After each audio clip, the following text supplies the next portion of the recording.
Welcome to Fetus Day Panic. Yeah, if you are listening to this right now, we know exactly where you are. You're in a car or maybe pacing a hallway. Right, like 20 minutes away from a high-stakes nursing exam. Exactly. So you do not have time for pleasantries today. And you definitely don't have time for bad jokes. No jokes, we're skipping all of that. This is a highly concentrated, very fast-paced review of intrapartal fetal surveillance. Zero fluff. We've taken the source material and just completely stripped away everything that isn't critical. Right, because you just need to know what to identify on a strip and, the immediate interventions to save a life. Every sentence matters today. No margin for error.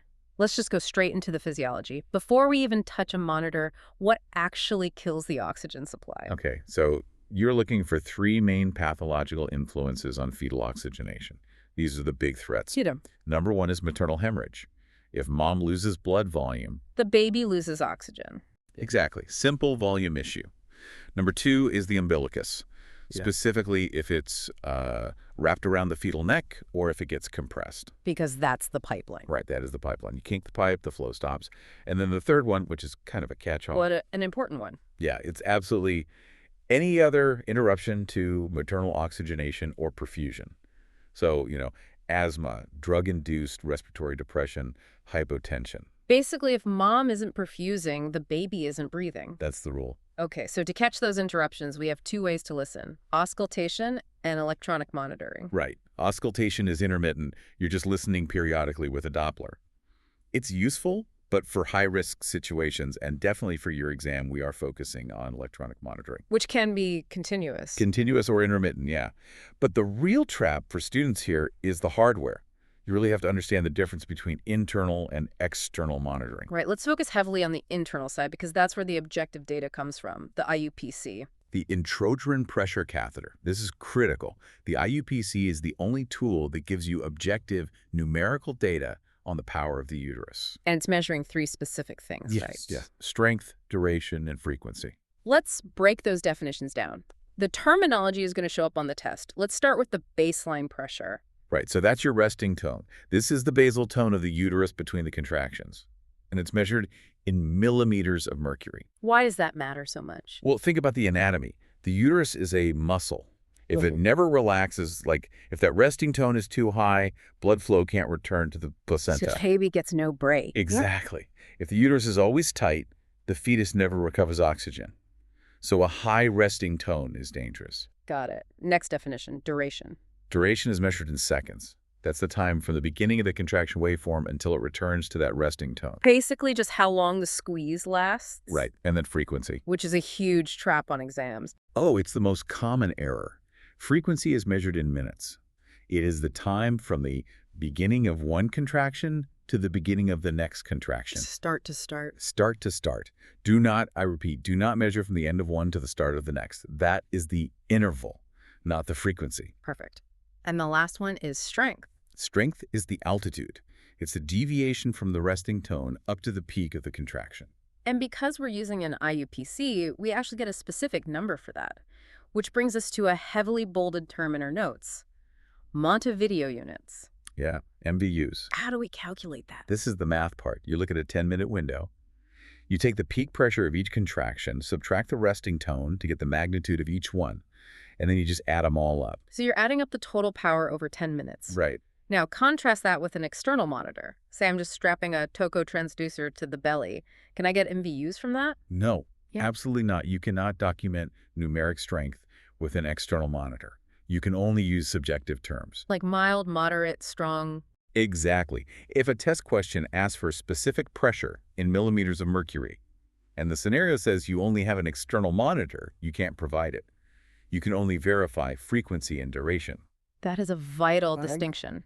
Okay, let's look at the strip itself. You're staring at the paper grid. How is time measured on that paper? It's totally standardized.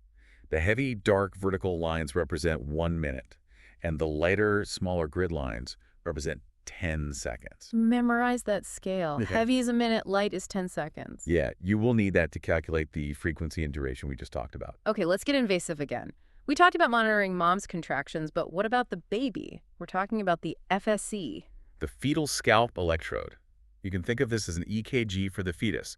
We're actually screwing a small wire into the top layer of the fetal scalp to get a direct completely accurate reading of the heart rate. And the main thing we're looking for with that is variability. Variability is the single most important indicator of fetal well-being, period. It's the jitter, right? Yeah, it refers to the up and down movements on the heartbeat strip. It shows us how the heart rate is changing beat to beat. Because that tells us the nervous system is actually working. Correct. And we have 4 categories you need to memorize for the ranges. Let's run them. First one, absent. Absent is exactly what it sounds like. It's a flat line. This is bad. It means the autonomic nervous system is not modulating the heart rate at all. Okay, next. Minimal. Minimal variability is a fluctuation of less than 5 beats per minute. It looks almost flat, but there's a tiny bit of roughness to the line. And moderate. Moderate is the sweet spot. This is where we want to be. It's a fluctuation of 6 to 25 beats per minute. If you see moderate variability, the fetal nervous system is intact and it's well oxygenated. And finally, marked. Marked is greater than 25 beats per minute. This looks chaotic. It looks like the pen is just scribbling wildly on the paper. It usually suggests that the baby is struggling for control. Okay, so that's the baseline jitter. Okay. Let's move to the big changes. When the heart rate goes up, accelerations. An acceleration is just defined as the heart rate going above the baseline. And it's almost always a good sign. It shows a fetal response to movement or stimulation. But, and this is a classic test trap, the criteria for what actually counts as an acceleration changes based on gestational age. Yes. Break this down carefully in your head. If the pregnancy is greater than 32 weeks, you follow the 15 by 15 rule. Meaning? The heart rate must go up by at least 15 beats per minute and stay up for at least 15 seconds. And if they're premature, less than 32 weeks. Then the bar is a bit lower. You follow the 10 by 10 rule. It has to go up by 10 beats per minute and last for 10 seconds. Okay, 15 by 15 for term, 10 by 10 for preterm. Got it. Now take a breath. We have arrived at the absolute core of the exam content. The drops, the decelerations. This is where you pass or fail. A deceleration is a drop in heart rate. But the type of deceleration, and more importantly, the intervention required, is determined entirely by timing. How out of sync the heart rate is with the contraction. Exactly. Let's go through the 3 types, and we'll take our time here. Type 1, early decelerations. Visually, what are we looking at? Visually, it mirrors the contraction. As the uterus squeezes, the heart rate drops. As the contraction ends, the heart rate recovers. They fit together like puzzle pieces. The low point of the heart rate matches the peak of the contraction perfectly. And what causes it? Head compression. The baby is getting squeezed through the birth canal, the skull is compressed, and that stimulates the vagus nerve. Is this an emergency? No.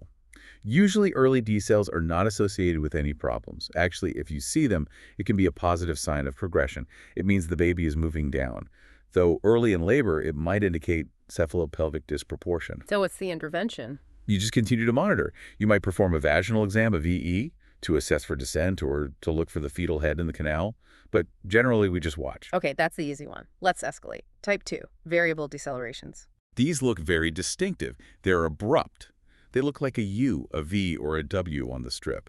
The shape and duration vary, but the fall is fast and the rise is fast. It's jagged. Not a smooth wave. Right. Not smooth. And the cause? Cord compression. Yeah. The umbilical cord is getting squashed. Think of it like kinking a garden hose. The flow just stops abruptly. Okay, listeners, slow down here. This requires immediate action. Let's walk through the interventions, and I want to know why we do each one. When you see variable decels, your goal is to unkink that hose. Step 1. Reposition mom. We often use the Trendelenburg position. Head down, hips up. Why? To alleviate cord compression.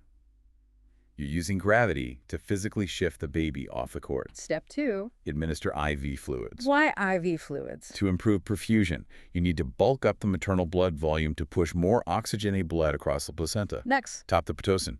If you are inducing labor, turn it off immediately. You need the uterus to relax so the cord isn't being squeezed so hard. What about oxygen? Yes. Give O2 at 8 to 10 liters via a high-flow nasal cannula. You flood mom with oxygen so that whatever tiny trickle of blood gets past that kink is highly oxygenated. And finally, the physical check. A vaginal exam. You're looking for a prolapse where the cord has actually fallen out before the baby, or an occult umbilicus. If you feel the cord pulsing in the canal, you might have to relieve that compression manually with your hand while they prep for an emergency C-section. Okay. Variable equals cord. Reposition, IV fluids, stop Pitocin, give O2, check for prolapse.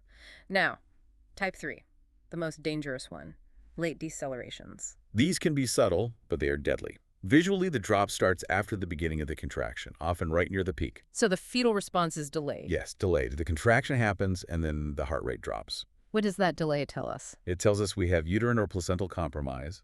The placenta is failing to transfer oxygen. The baby has absolutely no reserve left. The contraction stresses the baby, and it takes them a long time to recover. Total red alert. It is. If oxygenation isn't improved immediately, a poor outcome is very likely. You have to be cognizant of even subtle late decels. Let's do the interventions. They are similar to variable, but the urgency is different here. First thing, stop or discontinue the Pitocin. We cannot afford any more stress on that placenta. The uterus has to relax. Next. Reposition the mother. You have to find a position, usually the left side, where the monitor actually shows improvement in blood flow. Fluid. Increase the IV fluids. We need maximum perfusion pressure. Just open the tap. Oxygen. Same as before. O2 at 8 to 10 liters via high-flow nasal cannula. And then? You notify the healthcare provider, the HCP, immediately after stabilizing. And you prepare for an emergent C-section.